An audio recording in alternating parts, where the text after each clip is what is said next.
ഇത് രഞ്ജിത്തേട്ടൻ വരുമ്പോൾ കൊടന്നാട്ടോ അയിനിച്ചക്ക ഒരെണ്ണം കിട്ടിയിട്ടുണ്ടായിരുന്നല്ലോ, അതാണെങ്കിൽ പഴുത്തിട്ടുണ്ടായിരുന്നില്ല കേട്ടോ. പിന്നെ ചേട്ടൻ കാലത്ത് എണീറ്റതും ദേ പെയിൻറ്റ് പണിക്ക് നിൽക്കുകയാണ് കേട്ടോ. നമ്മുടെ ബാക്കി ഭാഗങ്ങളൊക്കെ പെയിൻറ്റ് അടിക്കാണ്ടായിരുന്നല്ലോ, അപ്പോൾ അതും കൂടി അടിക്കുകയാണ് കേട്ടോ. പിന്നെ ഇതൊക്കെ ഞാൻ ഇന്നലെ അടിച്ച് തീർത്തതാണ് കേട്ടോ. പിന്നെ ദേ അച്ഛൻ ദേ മുകളിൽ കയറി അടിക്കുന്നുണ്ട്. പിന്നെ ഇന്നത്തെ സ്പെഷ്യൽ മട്ടനായിരുന്നു.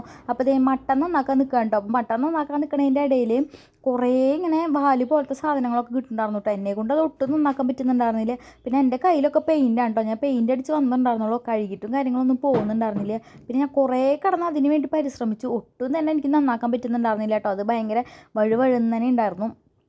അപ്പോൾ അതേ ചേട്ടൻ വന്ന് നോക്കുകയാണ് ഇത് എന്തിട്ടാ ചെയ്യണേന്ന് പറഞ്ഞിട്ട് അച്ഛനും മോളും വന്ന് നോക്കുകയാണ് കേട്ടോ.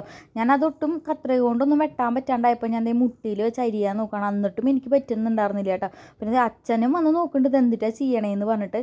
ലാസ്റ്റ് ദേ അച്ഛനെ ഏറ്റെടുത്തിട്ടുണ്ട് കേട്ടോ ആ ഡ്യൂട്ടി. അച്ഛൻ ദേ നിലത്തിരുന്ന് മുറിക്കുകയാണ്. എനിക്കിങ്ങനെ മുറിക്കാൻ അറിയില്ല കേട്ടോ. പിന്നെ ചേട്ടൻ ദേ അയിനിച്ചക്കയുടെ കുരു വറുക്കുകയാണ്. ചേട്ടൻ കുറേ കുരു കൊടുക്കുന്നുണ്ടായിരുന്നു കേട്ടോ. അപ്പോൾ അത് വറുക്കാതിരിക്കണം. പിന്നെ അമ്മായച്ചനും മരുമോനും കൂടിയായിട്ടോ മട്ടൻ നന്നാക്കണ പരിപാടി. പിന്നെ മട്ടനൊക്കെ നന്നാക്കി കിട്ടിയപ്പോൾ ഞാൻ എല്ലാ സാധനങ്ങളും ഇട്ട് മിക്സ് ചെയ്ത് വെച്ചു കേട്ടോ. ചേട്ടനാണെന്ന് വെക്കണത്. പിന്നെ ദേ വിസിലും കാര്യങ്ങളൊക്കെ വന്നപ്പോൾ കാച്ചാനുള്ള പരിപാടിയിലാണ് കേട്ടോ.